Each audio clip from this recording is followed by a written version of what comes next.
તમને કહેતા પણ શરમ આવે છે. સાલા શરમ વગરના આવું બધું જોવા આવે છે. આને પણ જપની. તમે લોકો તમારા છોકરાઓની ડાયરી ચેક નથી કરતા?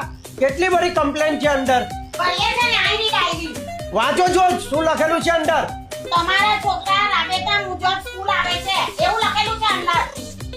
તમારો છોકરો ભણવામાં બહુ હોશિયાર છે. શિષ્ટાચારનું પાલન કરે છે એવું લખેલું છે.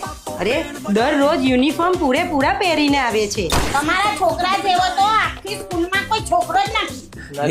નહીં પેલું લાલટેન લઈને જાય ને તો બી નહીં મળે. જો જો મેં સાઈન પણ કરીને આપેલી. મેં પણ કરેલી છે સાઈન. લાવ મને બતાવો આ કઈ ડાયરી છે. લો શરમ વગર ના હો. આ લોકો ડુપ્લિકેટ ડાયરી બનાવી છે. ડુપ્લિકેટ ડાયરી બનાવી લાવ્યો.